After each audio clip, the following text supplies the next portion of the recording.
Nicholas Patler discusses the protest movement that challenged federal racial segregation and discrimination during the first 2 years of Woodrow Wilson's presidency in his new book, Jim Crow and the Wilson Administration. This talk from the University of Virginia in Charlottesville is 1 hour.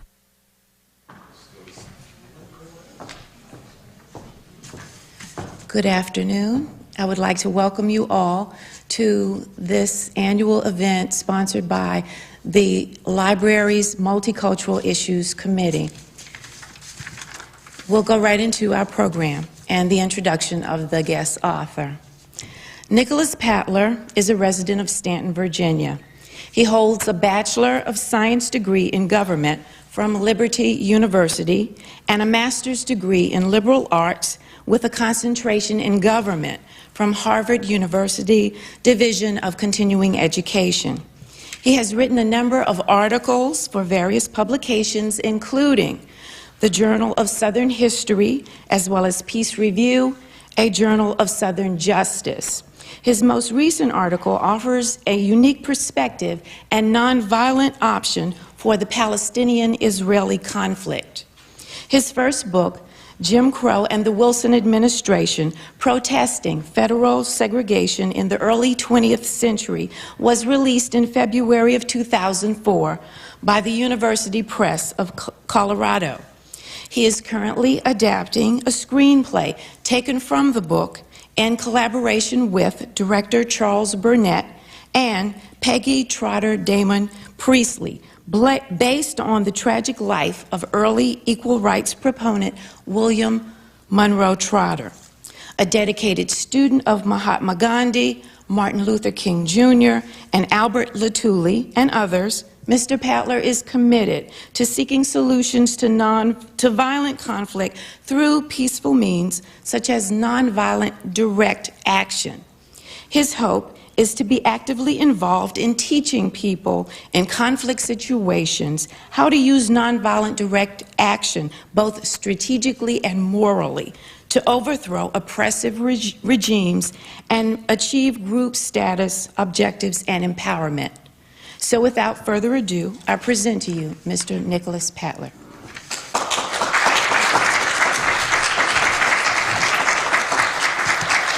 Thank you. Thank you very much. And thank you, Colette. That was wonderful. It's just an honor to be here, a privilege to be here, and I'm so glad you all made time to come out and hear my presentation today. I'm going to be talking about my book, Jim Crow and the Wilson Administration, so I'll just get right into it. With the election of Woodrow Wilson in 1912, the South was essentially swept back into power for the first time in 50 years. Not only did we have a Southern-born president in the White House who had spent his formative years in the Deep South, but some of the most vociferous members of his newly formed cabinet would be from the Deep South, including some of their assistants and underlings as well. Wilson's own party now controlled Congress with a majority of 167 in the House of Representatives and a majority of 7 in the Senate. And almost half of these members would be Southern Democrats. Out of the total 27 House and Senate committees, 24 out of the total 27 House and Senate committees would be chaired by Southerners. And amazingly, the total number of votes cast for Wilson in every Southern state surpassed the combined totals for the Bull Moose Teddy Roosevelt and the Republican William Howard Taft. So there was definitely a change in the makeup of the federal government in 1912, a strong tilt towards Southern power. With the South in control of the government now, essentially in control of the government, a swarm of people from the South looking for jobs from a party out of power for so long came to Washington. And when they came to Washington, this new Southern mindset in the federal government, what they saw in the federal bureaucracy shocked them.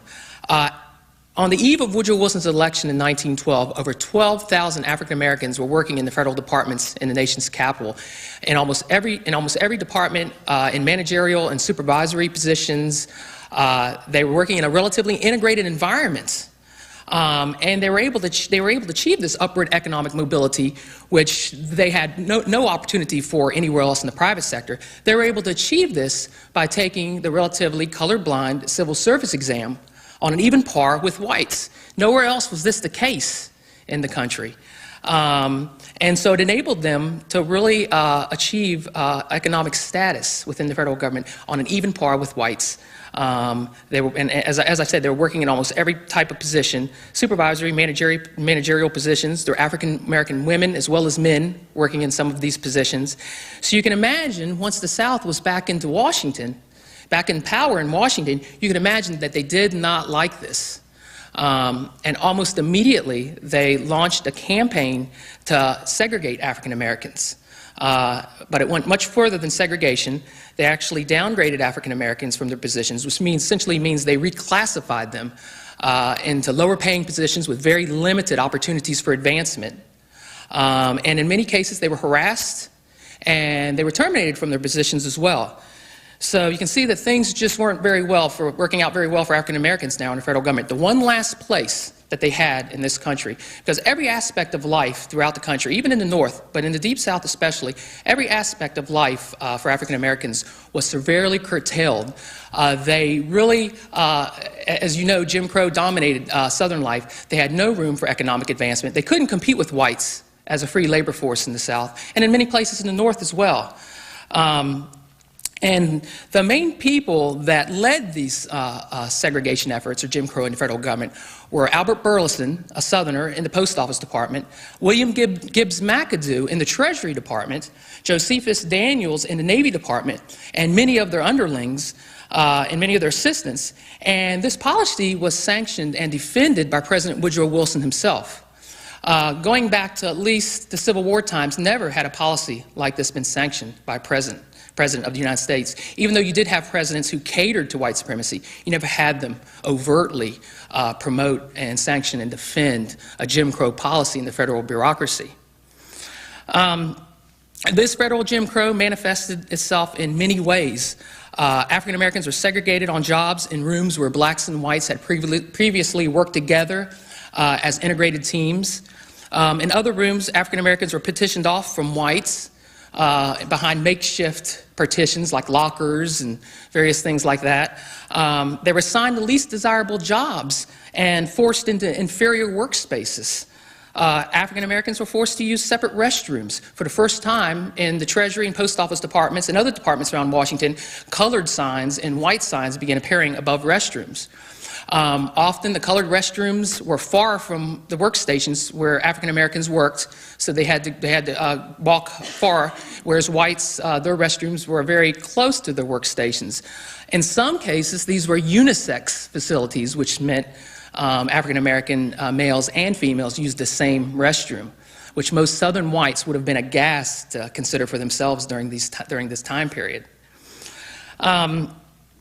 They were required to sit at separate lunch tables in the cafeterias that were now labeled colored and white. In some cases, they were forced out of the dining rooms altogether into makeshift dining rooms, which are usually in their locker rooms and dressing rooms. So you can see things really got bad for African Americans. But as I said, federal Jim Crow went much further than just the segregation of African Americans, as they were downgraded and terminated from their positions as well. It was a campaign just to get rid of them.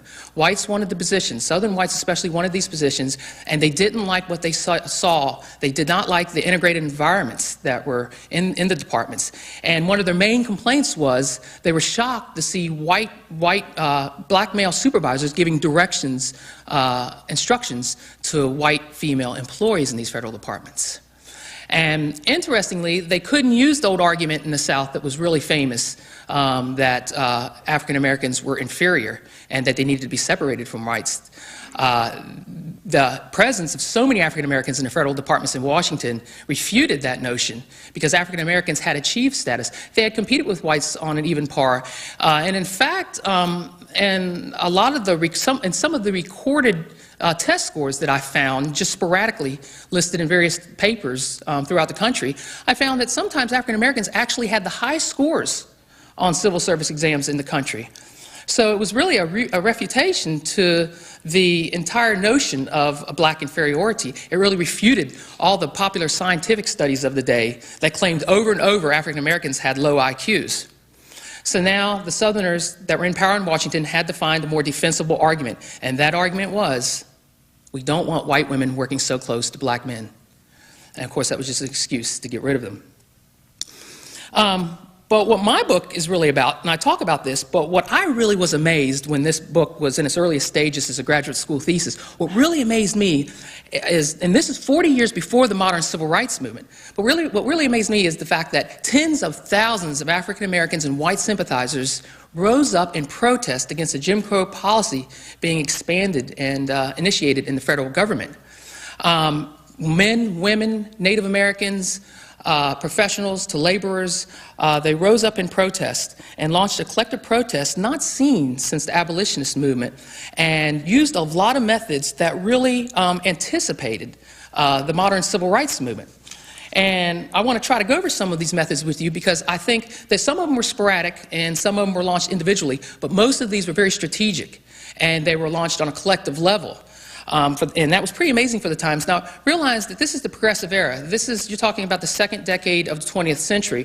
This is a time when most people don't realize that such a huge mass collective protest movement against against discrimination or racism of any kind occurred.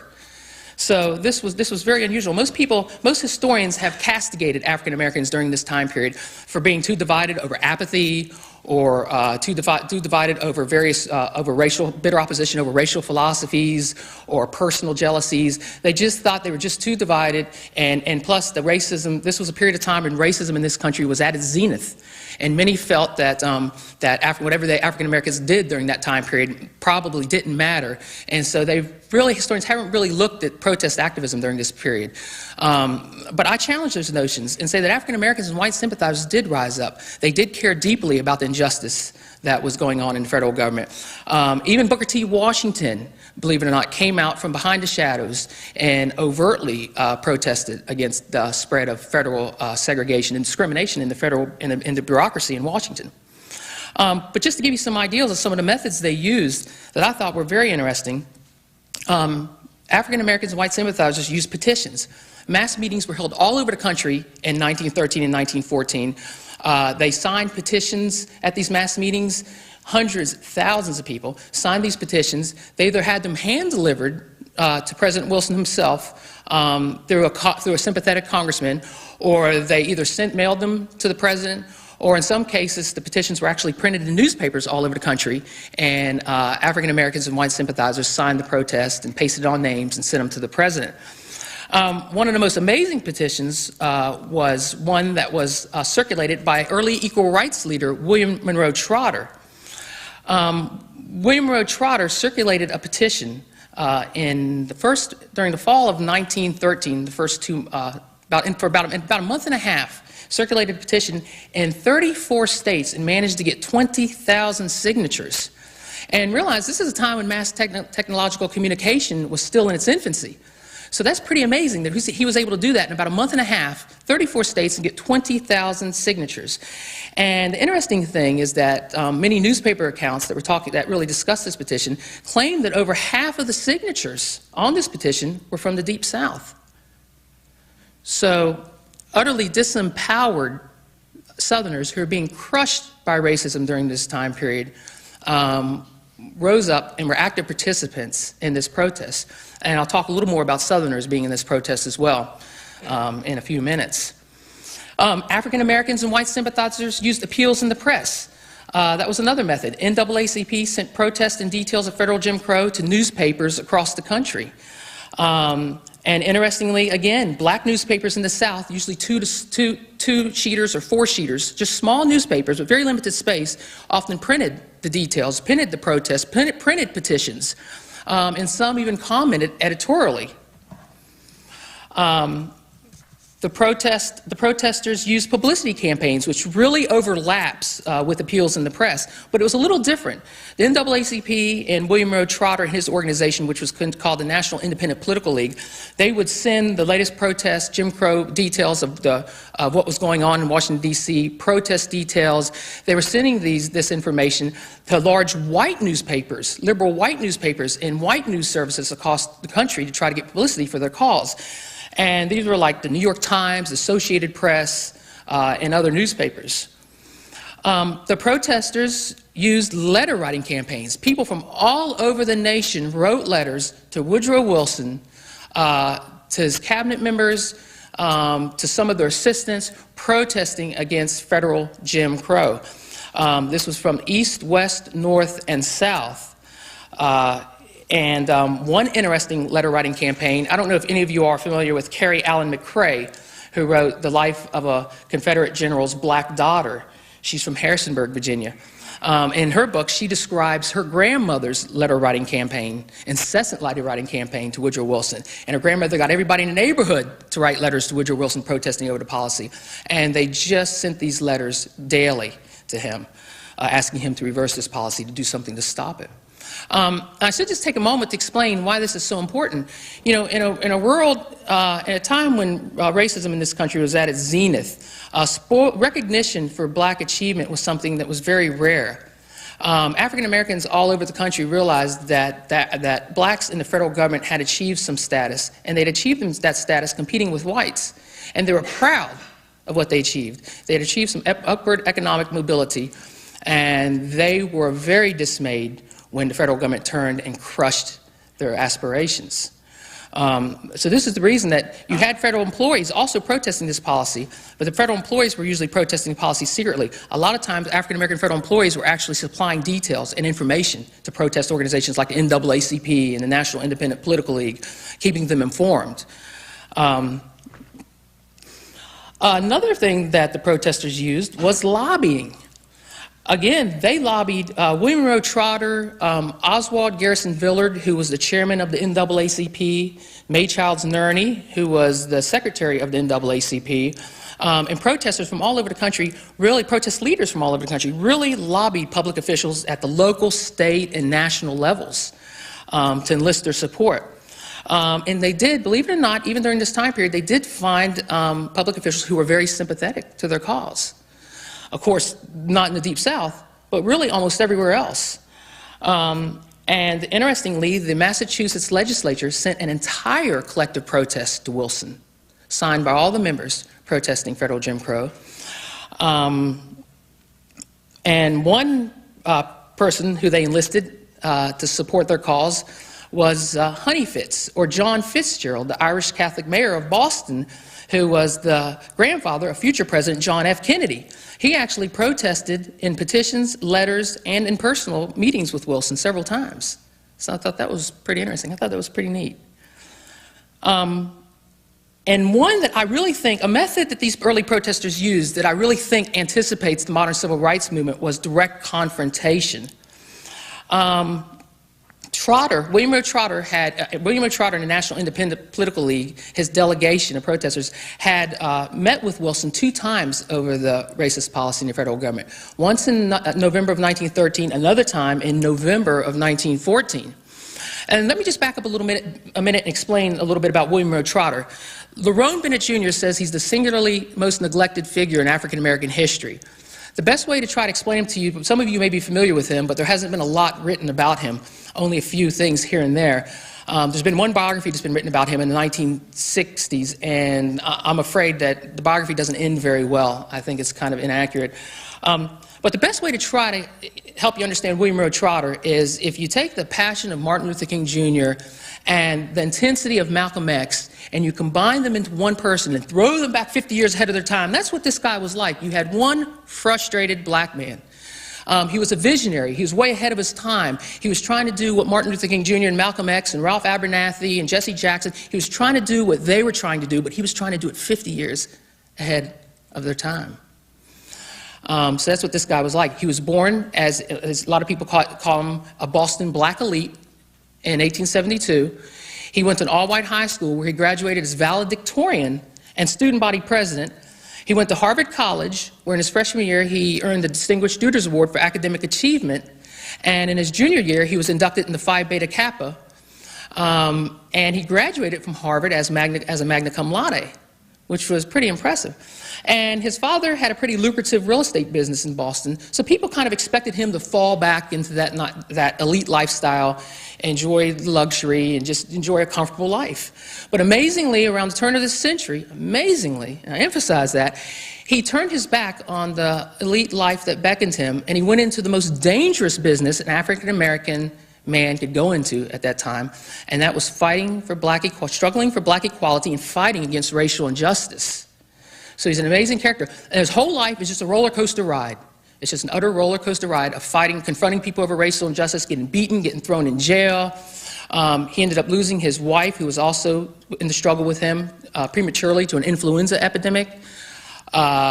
He essentially was ostracized by many of the other elite, African-American elite in Boston.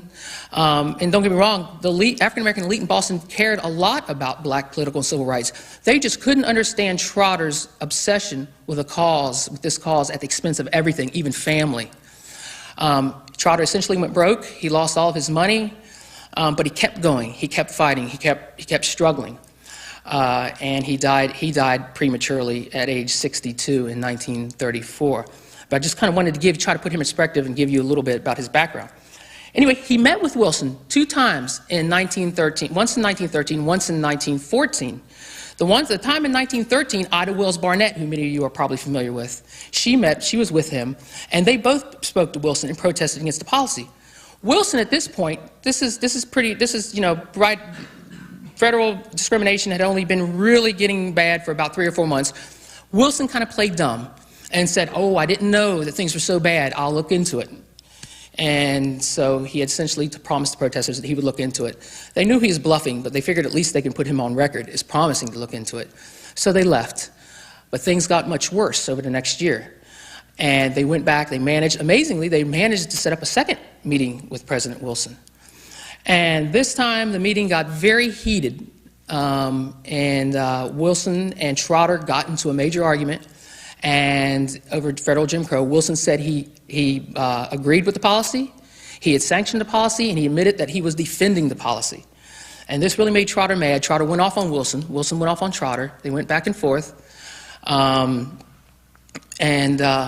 essentially made national and international news.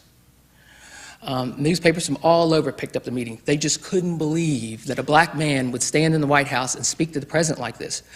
But believe it or not, a lot of newspapers were sympathetic to Trotter. They agreed with what he was doing. They thought he had a right to speak to the president that way.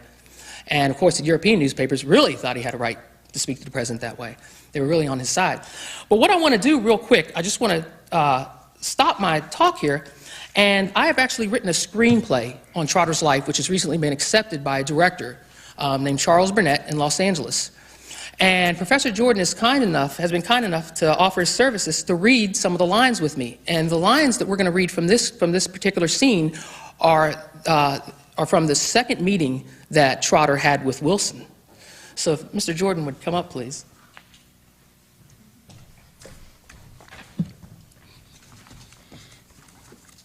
And again, this is in the White House. This is at the White House. It's November 12th, 1914. Trotter is standing there with 4 or 5 members of his delegation. Woodrow Wilson is seated at his desk. His Irish Catholic secretary is sitting there. His transcriber, Charles Swim, is taking notes. And this is what happens. And I'll begin. Mr. President, we are here to renew our protests against the segregation of African Americans in the departments of our national government. Jim Crow not only can be found in these departments, but it has spread since our meeting a year ago. The meeting, incidentally, in which you promised that you would look into our complaints. We now ask that you once and for all abolish the mistreatment of African Americans in the executive branch of the United States government. Segregation, sir, is an absurd arrangement and a humiliation for African Americans. People on the streets of the national capital are free to use the restrooms in government buildings, while blacks employed in these buildings are forbidden to use them. We are entitled at your hands to freedom from discrimination, restriction, and insult in government employment. Have you a new freedom for white Americans and a new slavery for your Afro-American fellow citizens? God forbid.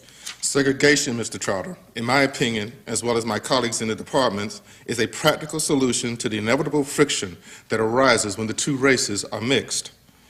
It seems the best way to help the Negro at this time. We are giving him an opportunity to advance along separate lines without interference. My cabinet, moreover, has assured me that Negro employees are not at a disadvantage and that each race receives equal treatment. If all is equal, then answer this. How do you explain the present condition in the departments where it has already operated to the detriment of so many colored employees, where some have been placed in a position where they're now humiliated and indisposed, having to go far from their work just to use the toilet rooms, where they're being reduced from clerkships to laborers and forced right out of the departments entirely? I haven't known of such incidents. I think this whole thing has been exaggerated. Your attitude will only stir up resentment among the Negro masses and make things worse. Mr. President, we did not come to the White House as delegates of this league protesting Jim Crow and the attitude of dependent wards of the nation, but as full-fledged American citizens, absolutely equal with all others, to demand our equal rights under the Constitution. It is untenable, in view of the established facts, to maintain that segregation is simply to avoid race friction, for the simple reason that for 50 years, white and colored clerks have been working together in peace and harmony and friendliness. Segregation was drastically introduced after your inauguration by your own appointees. This policy is far from being in the best interest of African Americans. It's a sham to suggest such. The truth of the matter is that Jim Crow is due to nothing other than the race prejudice on the part of the official who puts it into operation. We are greatly disappointed in you, Mr. President, for your lack of moral aptitude in regard to Jim Crow. If this organization is to have another hearing before me, it must have another spokesman. Your tone, sir, offends me. Please tell me, in what way am I offensive? You are the only American citizen that has ever come into this office who has talked to me with passion that was evident. But I have no passion in me, Mr. President. You are entirely mistaken. You misinterpret my earnestness for passion. 2 years ago, you were regarded as the second Abraham Lincoln. I would appreciate no personal references. My intent will become clear if you allow me to continue. I am the one to do the interrupting here, Mr. Trotter. We colored leaders are now being denounced as traitors to our race. What do you mean by traitors? Because we advised the colored people to support your ticket. I resent that, Mr. Trotter. Bringing in the political issue is blackmail. It's evident that you don't understand what this is like for colored federal employees. I wish to earnestly plead with you to put an end to Jim Crow in the federal departments. I think this meeting should come to an end. My burdens as president are more than the human spirit can carry. Mr. President, I take responsibility if my tone seemed offensive, but I think your quick judgment in regard to my passion was a mistake. Oh, we'll call it all right. Just one more word, Mr. President. We were only trying to bring about racial harmony throughout the country. Segregation only intensifies the misunderstanding and mistrust between the races. That's it. Thank you very much.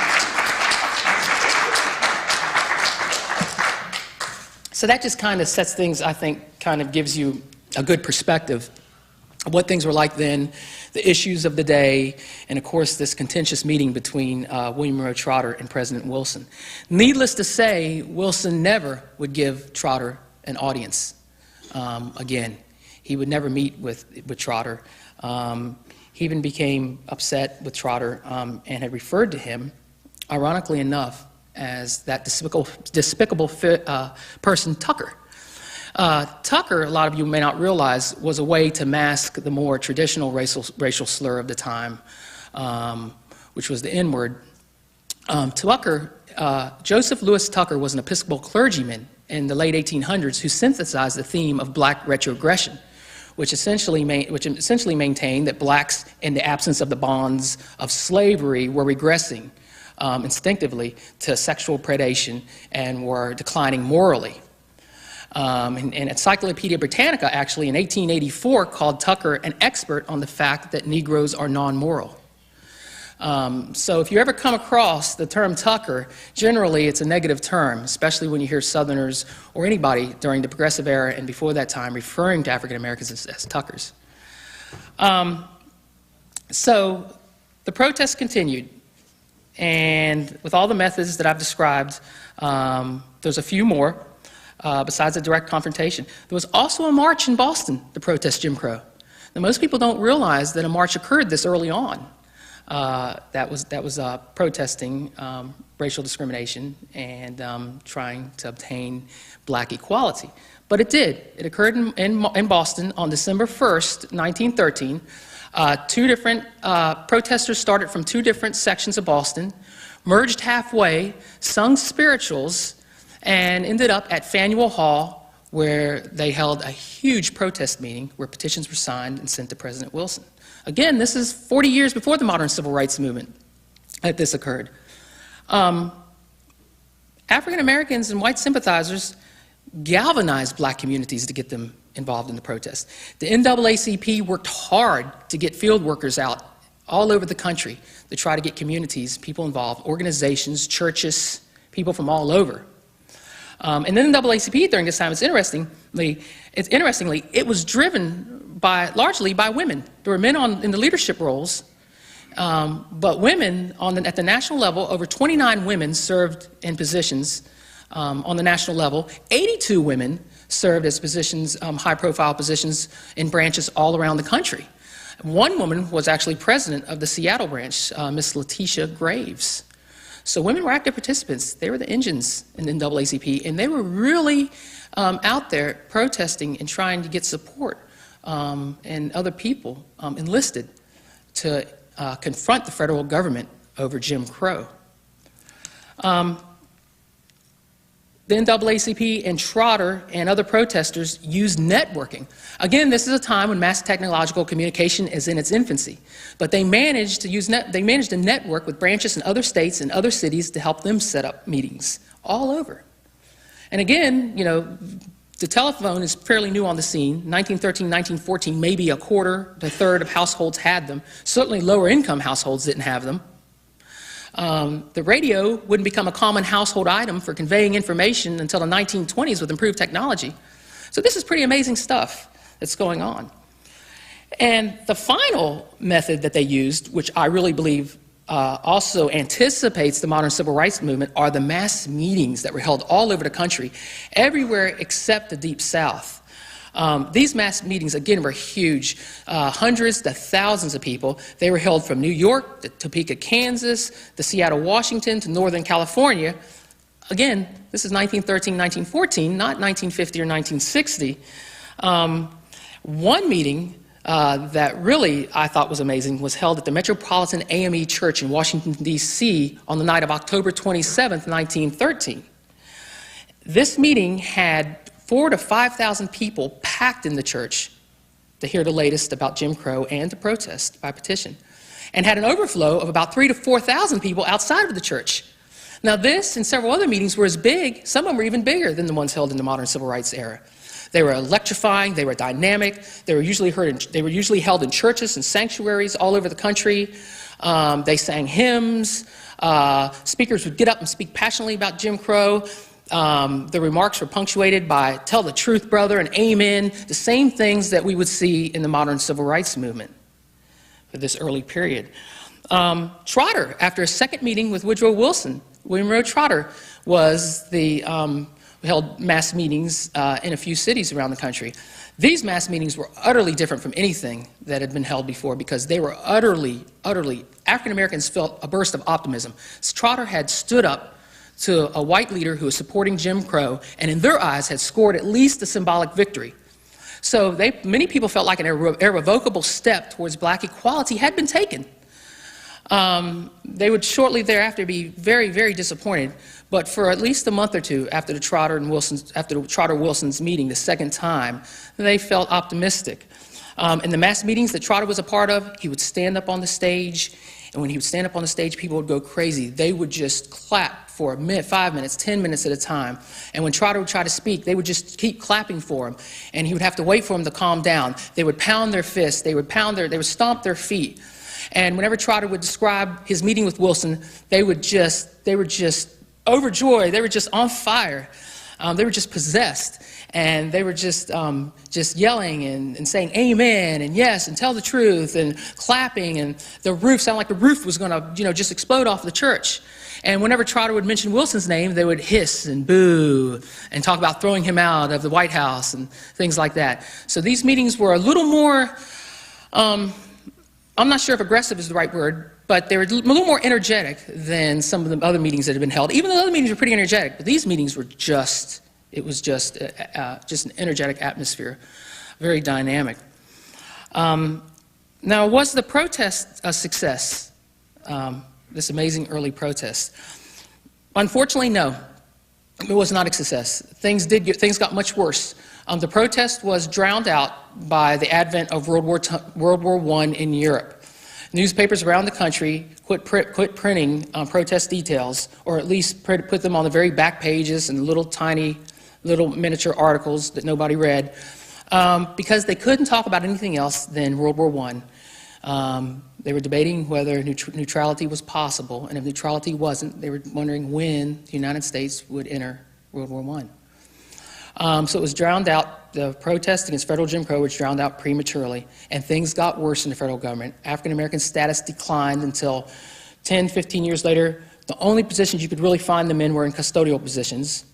And things stayed that way until Franklin Delano Roosevelt issued Executive Order 8802 in 1941, which essentially banned racial discrimination in the booming defense industries and in the federal government.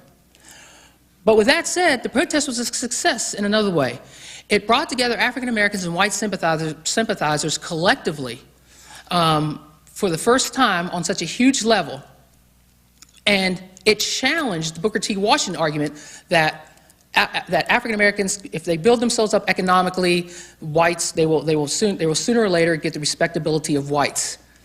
Well, in the federal government, African Americans did build themselves up economically. They did integrate the federal government. They did have status, and the federal government turned and utterly crushed them. So now the Booker T. Washington, it was really a watershed event which challenged the Booker T. Washington argument, and it no longer seemed to many to be a viable alternative. So now, after the Wilson protest, you see black nationalism rising to a large degree. Marcus Garvey and the United Negro Improvement Association. You see the radical left coming to the fore to a lesser extent. Never became very popular in this country, but they were there. And you see African Americans considering the potential of collective black power as a force for racial advancement. And you see African Americans flowing into organizations, augmenting the membership roles of organizations such as the National Association of Colored Women, such as the National Urban League, the Marcus Garvey's United Negro Improvement Association, the NAACP. Interestingly, on the eve of Woodrow Wilson's election, the NAACP, I believe, had somewhere around 1,000 members. By the end of Wilson's second term, that number had grown to over 100,000 nationwide, and that doesn't include the number of African Americans in the Deep South who couldn't really join for fear of violent reprisal, who really sympathized with it. So you're probably talking about twice, 3 or 4 times that many who sympathized with the NAACP. So there was a change. Robert Bagnell, who was an NAACP officer in the 1920s, noticed this change in African Americans in their mindset and how they're approaching the racial problems of their day after the Wilson years. And he said, the old Negro has passed away. A new Negro is here. He is restless, discontented, ambitious, and eager. So there was a change. And African Americans did start protesting. The NAACP has been criticized for not being not being a more aggressive protest organization.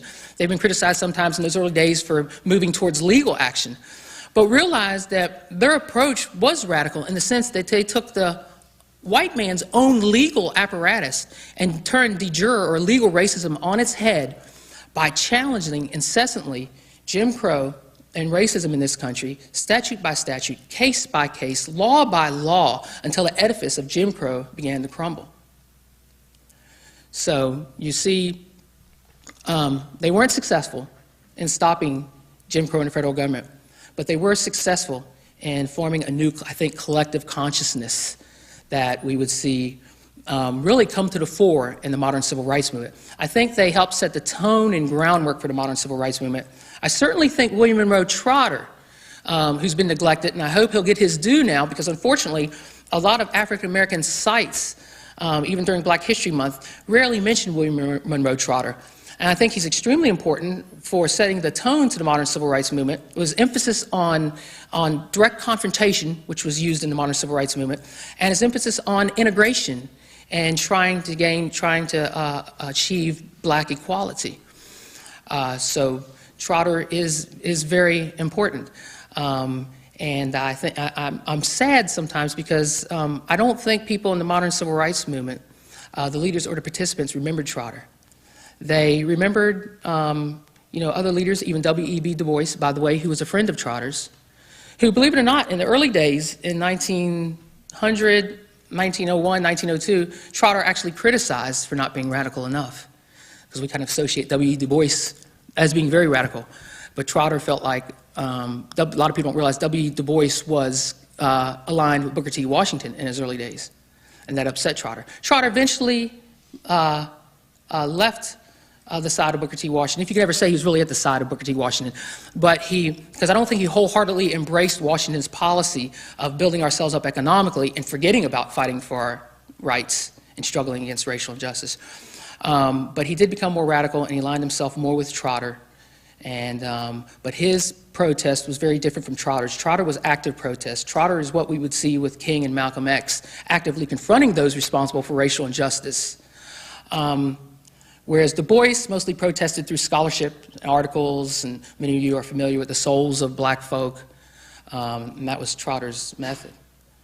But now I thought I would just open it up to any questions that you all may have. Feel free.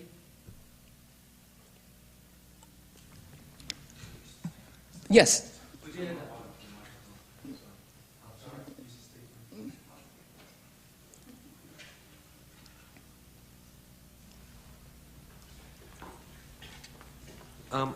I'm curious if Trotter tried to combine his protest efforts with any of the other protest efforts at the time, which I would think would include women, veterans, others. Absolutely. Trotter had an organization called the National Independent Political League.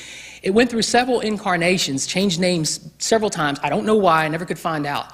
But no, Trotter actually worked with the NAACP. His organization and the NAACP served as the umbrella organizations as well as the engines in this protest movement. And a lot of them shared membership as well. Trotter didn't wholeheartedly align himself with the NAACP because he felt that there were too many white members in the NAACP and they were watered down its militancy. Trotter wasn't prejudiced at all. He just felt like that white people just couldn't understand the urgency, the sense of urgency that was needed and intensity that was needed in their struggle. But yes, it did. They did work together in this movement. They did share membership. There were a lot of women working in this movement in both organizations. So yes. Yes. You spoke a little bit about the correlation between what the modern civil rights movement came to our generations to be known as. How do you think they were inspired by what Trotter in the early years of Booker T, what they were doing during that time period? In the modern civil rights movement? Yeah, did they take inspiration from what Trotter did and the methods that he employed? Well, I think Trotter did set the tone and groundwork for the modern civil rights movement. Again, his emphasis on his use of direct confrontation, which was kind of ahead of its time, his emphasis on integration, his emphasis on struggling against racial injustice and fighting for black equality, I think did set the tone definitely for the modern civil rights movement. But again, I just don't think, I found no evidence in the modern civil rights movement that they were aware of Trotter. He set the tone, but I don't think they were aware of the person of Trotter. They were aware, I think, of what he did. I think they benefited from what he did, but they just weren't aware. As far as Booker T. Washington, I'm not so sure how Booker T. Washington may have inspired the modern civil rights movement. I think people were beginning to move away. His philosophy had already, kind of was challenged, and it was demonstrated that it wouldn't work, that African Americans couldn't build themselves up economically and hope that just somehow whites were going to accept them without their political and civil rights.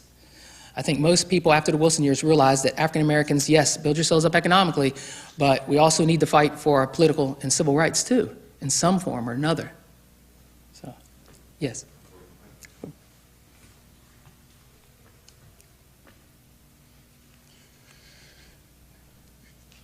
In our times today, Woodrow Wilson is considered a revered figure by many. There's a bridge named after him in D.C. He was a war president, a successful war president. There are efforts in this state to commemorate him, to build a new library to commemorate him. How do we today reconcile Woodrow Wilson with the aspirations of African Americans during his time and today? That's a good question. It's a very good question. Woodrow Wilson did make things much worse for African Americans. Woodrow Wilson did have a strong segregationist mindset.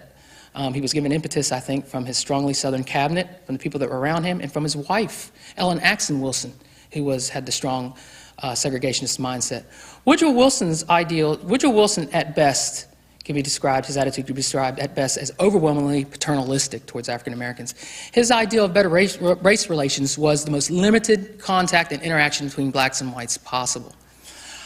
So he did make things much worse for African Americans. So I understand why people get upset about the proposed bridge in Maryland. Well, it's already named after Woodrow Wilson, but I think they didn't want the medallion of Woodrow Wilson on the side, on the Maryland side. I can understand that. Wilson did make things much harder. Wilson, and people ask me, a friend came up to me and he said, well, Woodrow Wilson grew up in the South. Like, you just have to understand, that's just the way, he grew up in the Deep South. He had that mindset. That was his environment. That's what he was taught. That's what he experienced on a daily basis. And I said, that's very true. That's very true. And we have to take that in consideration when we consider Wilson's racial views. But you have to understand that Wilson didn't stay in the Deep South. Wilson went north. He was the president of Princeton University. He was the governor of New Jersey. He had a lot of his academic colleagues, people that he interacted with on a daily basis, were from schools like Harvard and Dartmouth and Yale, who didn't agree with what he was doing in the federal government by segregating African Americans. Wilson had friends. One of his good friends was Oswald Garrison Villard, chairman of the NAACP, grandson of the fiery abolitionist William Lloyd Garrison, who kept Wilson informed of what was going on and actually protested against his friend, and actually turned against his friend finally. You had Ray Stannard Baker, Woodrow Wilson's first commissioned biographer, who was a good friend of Woodrow Wilson's, who went south, who did a tour up the South in 1908, in 1907, 1908, and wrote a book talking about how Southerners really want to keep African Americans down. They really want African Americans as a cheap labor force. They don't want them to get education. They don't want them to have any chance for upward economic mobility. They really want to keep them down. And Ray Stannard Baker shared this with Wilson. He was a close friend of Wilson, and Wilson had other friends. So you got to balance that out. Yes, his environment did play a large part in who he was and his racial views, but at the same time, he didn't stay in that environment. He had surrounded himself with a world that was really different from the world that he grew up in the war-torn South and during the Reconstruction era. So as far as people studying Wilson today, I guess you just have to look at it. You just have to take a balanced view. I tell people, as much as I'm disappointed in Wilson, because I grew up living across the street from his birthplace, and I really want to like Wilson, because there's some things about Wilson I do like. But he miserably, despite his lofty rhetoric for justice, liberty, and equality that often just was replete in all of his speeches, many of his speeches, and despite his Christian rhetoric that attracted many African Americans to him in the campaign of 1912, Wilson miserably failed African Americans. But there are certain aspects of Wilson I really admire. I really admired the Woodrow Wilson who fought for the League of Nations, who came back, who once he realized he wasn't going to get the support in the Senate for his League of Nations after he left Versailles, he came back here and did a whirlwind tour around the United States, trying to get grassroots support for his League of Nations. Most scholars criticize him for this, but I admire him for that. I admire his fire and passion to try to get his League of Nations passed, and if the Senate wasn't going to do it, if he wasn't going to get the political support from the elites in Washington, then he was going to go to the people, and I admire him for that. So I think he needs to be looked at in a balanced perspective, but he did utterly, miserably fail African Americans.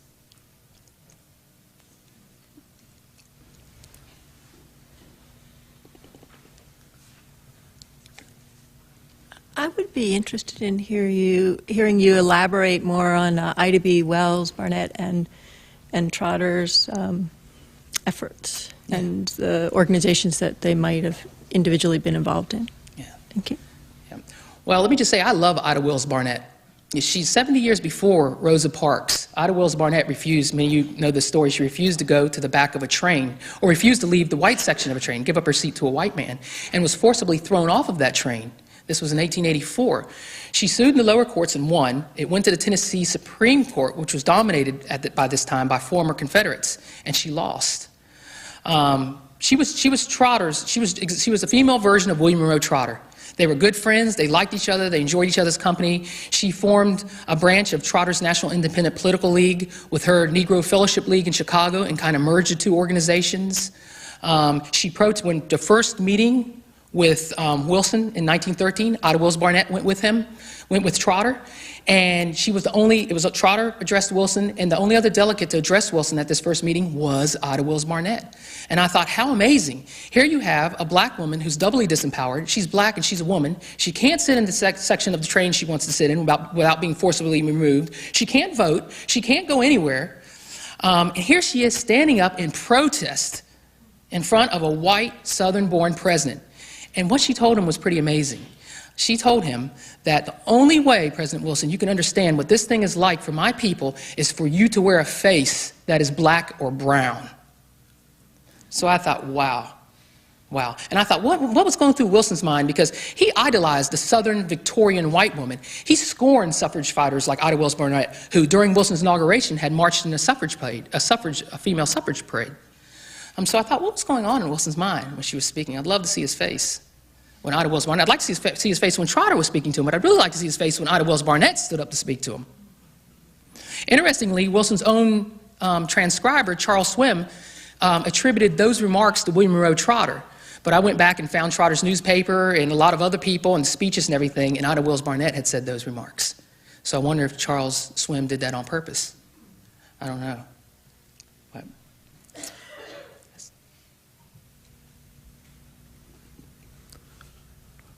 I'm wondering how Trotter and other leaders in this protest against reintroduction of Jim Crow in the federal government felt about the war, both when we were in a neutral, both when we were sort of sitting on the fence and then later when we entered the war. Was the war something that was considered irrelevant or not? I have to think of Martin Luther King coming to the conclusion that the Vietnam War was very relevant to the struggle for civil rights. But in this case, was it different? That's a really good question. And I really haven't looked into that in depth. But what I have found is that they differed. Some people, some of the protesters eventually believed that we should be in the war. Other protesters adamantly believed that we shouldn't be involved in the war, and they were pacifists like Oswald Garrison Villard, who was the white chairman of the NAACP. The National Association of Colored Women protested vigorously about entering into the war. William Monroe Trotter, I'm really not sure where he stood. I haven't found much about what his opinions of the war, but there were other people, and African Americans, who did not think we belonged in this war. They figured we had enough to do here at home. W.E.B. Du Bois, I think, was initially against going into the war, but I think he eventually agreed with it because I think he was involved. Wasn't he involved with trying to promote a black unit and black officers, commissioned officers in World War I? So I think they differed just like everybody else. But one person who really stood up and thought that the worst possible thing we could do, the most evil thing we could do morally, is entering this war. One of the people that really promoted that viewpoint was Oswald Garrison Villard, the grandson of William Lloyd Garrison, who utterly, with Woodrow Wilson's stance on federal Jim Crow, and then finally with Woodrow Wilson dragging America into what he thought was a dangerous and immoral war, Oswald Garrison Villard utterly turned against his friend and never wanted to have anything to do with Woodrow Wilson. He thought Woodrow Wilson, at that point, was the worst president we'd ever had. And so I wish I could give you a better answer. Any other questions? I was wondering if you know if the Crisis magazine, which was the publication of the NAACP, if there was much coverage in that magazine, especially editorial coverage, criticizing Wilson's position about the federal workers and supporting Trotter's actions in regard to that. Absolutely. The Crisis was right on it. The Crisis was not only printing protest and printing letters and different things like that. They were printing newspapers from all over the nation, even especially Southern newspapers that were printing things about the protest. And that's pretty amazing that Southern newspapers would be involved during this period of time.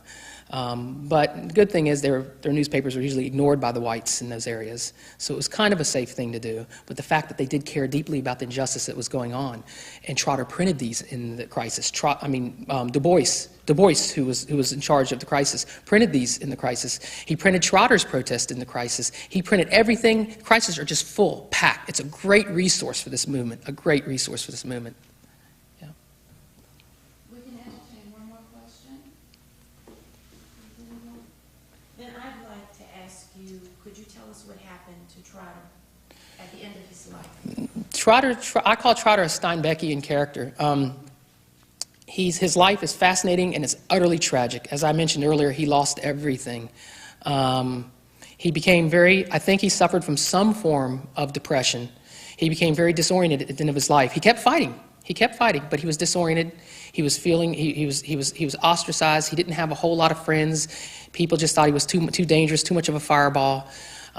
His methods were just way ahead of their times, and his times just had trouble accommodating him. He was a visionary.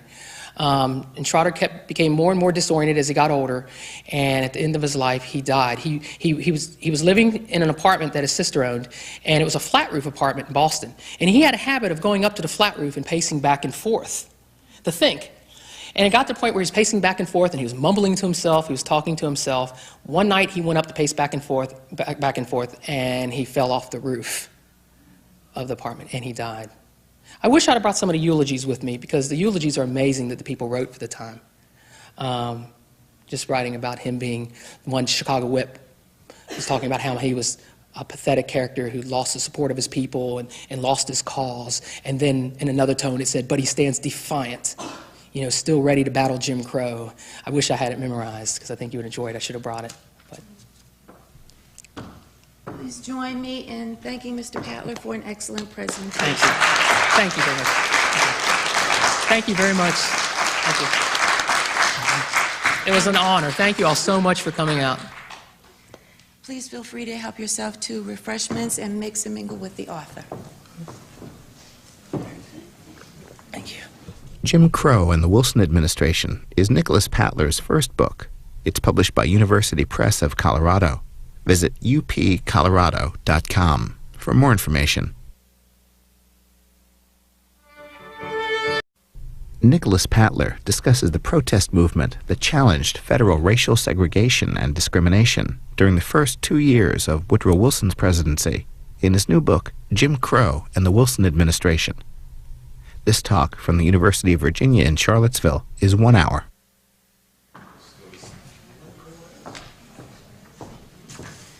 Good afternoon. I would like to welcome you all to this annual event sponsored by the Library's Multicultural Issues Committee. We'll go right into our program and the introduction of the guest author. Nicholas Patler is a resident of Stanton, Virginia. He holds a Bachelor of Science degree in government from Liberty University and a master's degree in liberal arts with a concentration in government from Harvard University Division of Continuing Education. He has written a number of articles for various publications, including the Journal of Southern History, as well as Peace Review, a Journal of Southern Justice. His most recent article offers a unique perspective and nonviolent option for the Palestinian-Israeli conflict.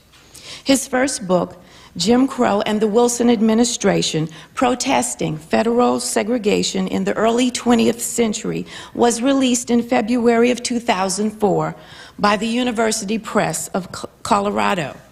He is currently adapting a screenplay taken from the book in collaboration with director Charles Burnett and Peggy Trotter Damon Priestley, based on the tragic life of early equal rights proponent William Monroe Trotter. A dedicated student of Mahatma Gandhi, Martin Luther King Jr., and Albert Lutuli, and others, Mr. Patler is committed to seeking solutions to violent conflict through peaceful means, such as nonviolent direct action. His hope is to be actively involved in teaching people in conflict situations how to use nonviolent direct action, both strategically and morally, to overthrow oppressive regimes and achieve group status, objectives, and empowerment. So without further ado, I present to you Mr. Nicholas Patler.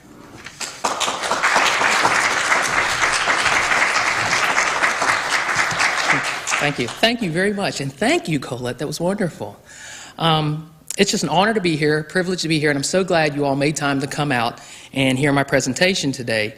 I'm going to be talking about my book, Jim Crow and the Wilson Administration, so I'll just get right into it. With the election of Woodrow Wilson in 1912, the South was essentially swept back into power for the first time in 50 years. Not only did we have a Southern-born president in the White House who had spent his formative years in the Deep South, but some of the most vociferous members of his newly formed cabinet would be from the Deep South, including some of their assistants and underlings as well. Wilson's own party now controlled Congress with a majority of 167 in the House of Representatives and a majority of 7 in the Senate. And almost half of these members would be Southern Democrats. Out of the total 27 House and Senate committees, 24 out of the total 27 House and Senate committees would be chaired by Southerners. And amazingly, the total number of votes cast for Wilson in every Southern state surpassed the combined totals for the Bull Moose Teddy Roosevelt and the Republican William Howard Taft. So there was definitely a change in the makeup of the federal government in 1912, a strong tilt towards Southern power. With the South in control of the government now, essentially in control of the government, a swarm of people from the South looking for jobs from a party out of power for so long came to Washington. And when they came to Washington, this new Southern mindset in the federal government, what they saw in the federal bureaucracy shocked them. On the eve of Woodrow Wilson's election in 1912, over 12,000 African Americans were working in the federal departments in the nation's capital. In almost every department, in managerial and supervisory positions, they were working in a relatively integrated environment. And they were able to achieve this upward economic mobility, which they had no opportunity for anywhere else in the private sector. They were able to achieve this by taking the relatively colorblind civil service exam on an even par with whites. Nowhere else was this the case in the country. And so it enabled them to really achieve economic status like this been sanctioned by President of the United States. Even though you did have presidents who catered to white supremacy, you never had them overtly promote and sanction and defend a Jim Crow policy in the federal bureaucracy. This federal Jim Crow manifested itself in many ways. African Americans were segregated on jobs in rooms where blacks and whites had previously worked together as integrated teams. In other rooms, African Americans were petitioned off from whites behind makeshift partitions like lockers and various things like that. They were assigned the least desirable jobs and forced into inferior workspaces.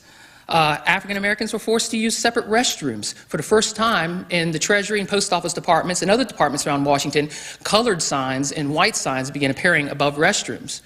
Often the colored restrooms were far from the workstations where African Americans worked, so they had to walk far, whereas whites, their restrooms were very close to their workstations. In some cases, these were unisex facilities, which meant African American males and females used the same restroom, which most Southern whites would have been aghast to consider for themselves during this time period. They were required to sit at separate lunch tables in the cafeterias that were now labeled colored and whites. And in some cases, they were forced out of the dining rooms altogether into makeshift dining rooms, which are usually in their locker rooms and dressing rooms. So you can see things really got bad for African Americans. But as I said, federal Jim Crow went much further than just the segregation within the federal government on an even par with whites. They were, and as I said, they were working in almost every type of position, supervisory, managerial positions. There were African American women as well as men working in some of these positions.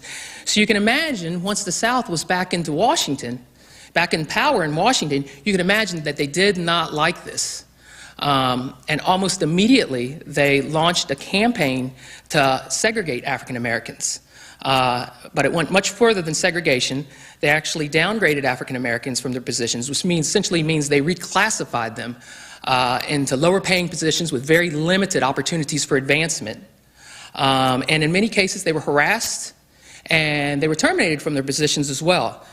So you can see that things just weren't working out very well for African Americans now in the federal government. The one last place that they had in this country, because every aspect of life throughout the country, even in the North, but in the Deep South especially, every aspect of life for African Americans was severely curtailed.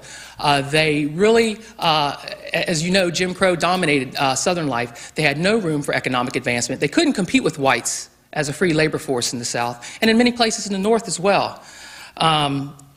And the main people that led these segregation efforts, or Jim Crow in the federal government, were Albert Burleson, a Southerner, in the Post Office Department, William Gibbs McAdoo in the Treasury Department, Josephus Daniels in the Navy Department, and many of their underlings and many of their assistants. And this policy was sanctioned and defended by President Woodrow Wilson himself. Going back to at least the Civil War times, never had a policy